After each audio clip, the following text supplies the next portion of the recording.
So here's where it kind of gets a little dark. When Black women start dating from a place of insecurity. Now, a friend of mine, she's Black and from France, and she told me something that was a bit disturbing.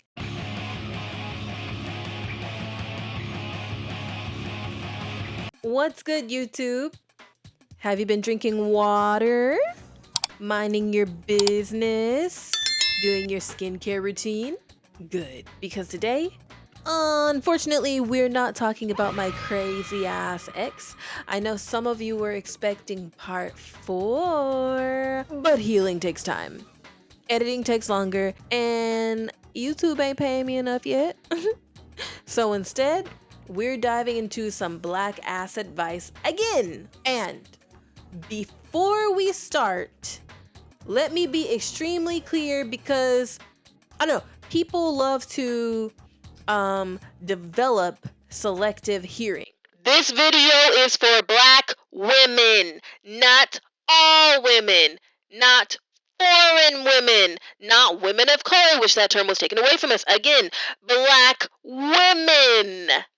I don't know why every time we talk about Black issues or are in Black spaces, someone starts screaming, but what about everyone?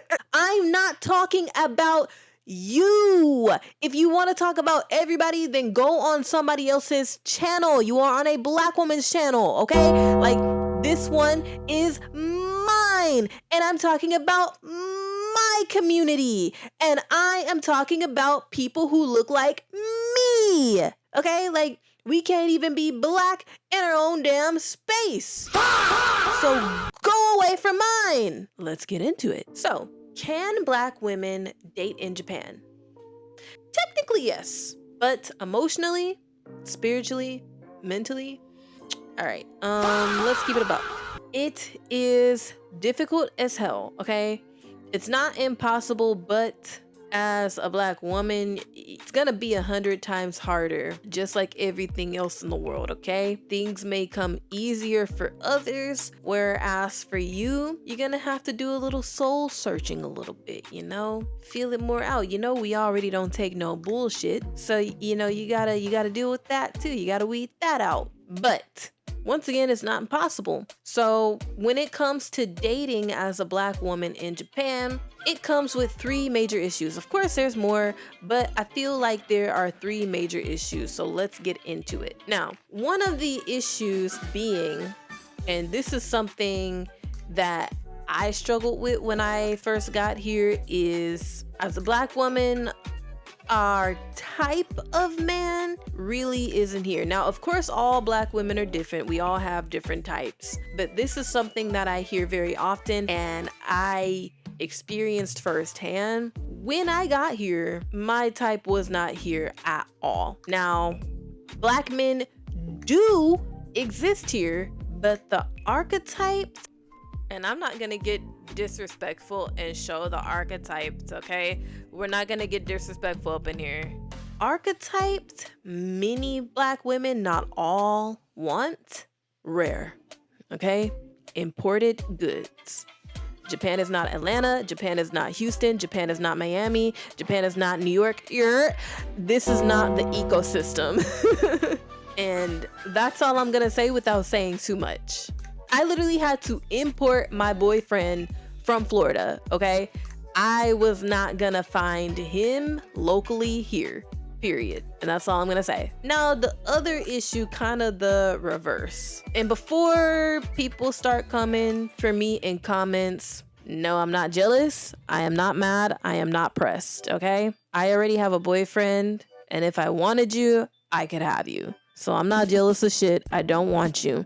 I'm simply stating a statistical reality, so don't start. In Japan, a lot of Black men, not all, but enough, prefer dating. Number 1, of course, Japanese women, other East Asian women, and sometimes white women. Now, are they evil for that?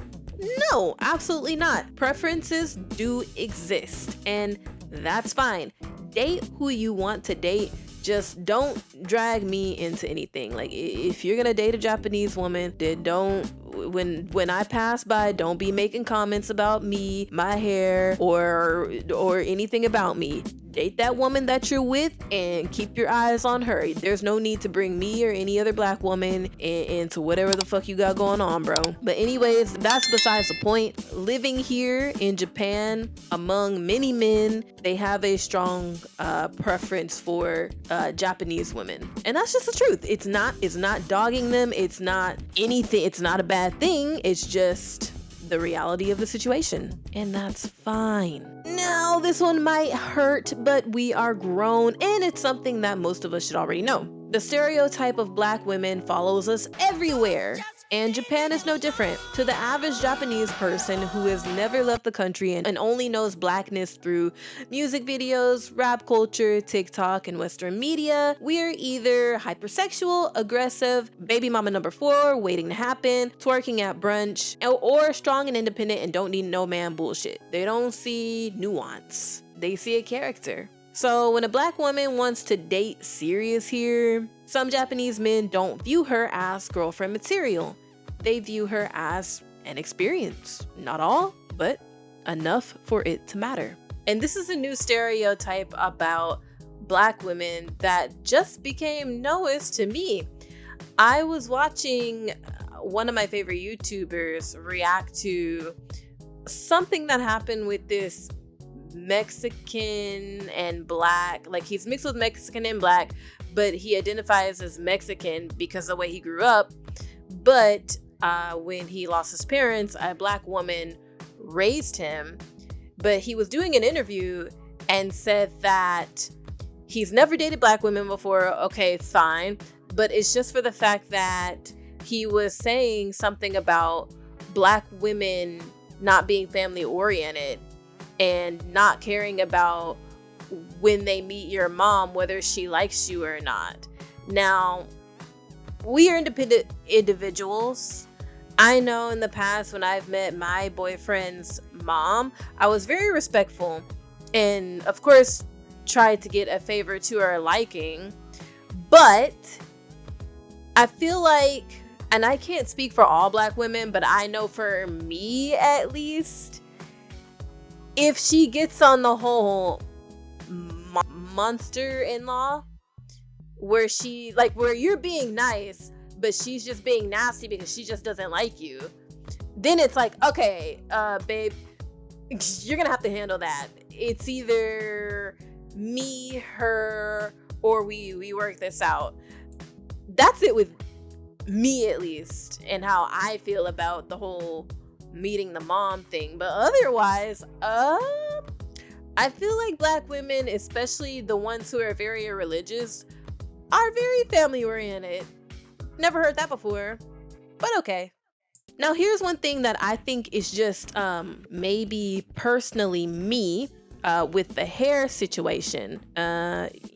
People love to stay in black women's business, and I'm not even gonna get into that. With the hair, it was more so because when I got with Kento, which is my ex-Japanese boyfriend that I talk about in Crazy Story Part 1 through 3. He was the first non-black man that I ever dated. I never dated outside of my race before, so I found it being the first time that I had to explain my hair situation to him. Now, he lived in Australia, and he did tell me that he had sexual relations with black women and South American women, but never anything serious. So it was kind of a first for both of us, for him to be seeing it in real time, and for me to just having to explain the silk press, wigs, braids, twist outs, bonnet, why there's so many different shampoos, why hair wash day is a whole shift, why touching is not recommended. And I have 3C4A hair. Some days I wore my natural hair out, and then some days I just wanted to put on a good old wig if I want a different color, or if I want to straighten my hair because I don't want any heat or color damage. And I had to explain that. I kind of don't want to do that again. So I think the hair is just like a personal thing for me. Of course, there are many black women who date outside their race who don't mind doing this, but I just prefer to not have to do that again. Yeah. So here's where it kind of gets a little dark. When black women start dating from a place of insecurity. Now, a friend of mine She's black and from France. And she told me something that was a bit disturbing. There's a Facebook group for black women in Japan, and she said a lot of women openly admit that they sleep with Japanese men not because they want to, but because they don't believe a Japanese man would ever actually want them romantically. So they accept sex, hoping it turns into love. Okay, let me say this slowly. Sex is not interest. Attention is not respect. Curiosity is not compatibility. And Japanese men, especially the socially awkward ones, will sleep with whatever validates them. My Japanese homegirls say this too. A lot of Japanese men are just hentai creeps. Like, even my friend who is married says her husband is a creep. The women know. So men here, and I did not say all. I'm not talking about all of them. There are plenty of decent men here. But anyways, bottom line is some men here don't want you. They want the experience of you. So stop mistaking access to your body as proof of your worth. If a man values you, he will show it without you begging or spewing out this pick-me energy. So is dating as a black woman in Japan impossible? No, but here's the truth. If you arrive desperate for validation, you're going to get played. You need to know who you are before you step into this country, because Japan won't teach you confidence, but it will test it. Now, if you want a man who commits, consistency, respect, someone who sees you as more than a fantasy, then you got to keep your standards tight and your self-worth higher. You're not a fetish. You're not tourist activity. You are not a practice for someone who wants a foreign trophy or whatever the hell. You are a woman, and a woman who deserves to be respected. So black women can absolutely date in Japan. Some are thriving, some are married, happy, and unbothered. But don't make yourself small because you think no one wants you. Don't accept crumbs because someone gave you a compliment. Compliments from women are more meaningful than men to me, in my personal opinion. And don't lose your standards just because you're abroad. If Japan can't handle your value, do what I did. Export someone who can. All right, YouTube, that is it from me today. Like, comment, and subscribe, and get ready for Crazy Story Part 4 because that one is nuclear. Oh, fuck. All right, YouTube, I'm out. Bye.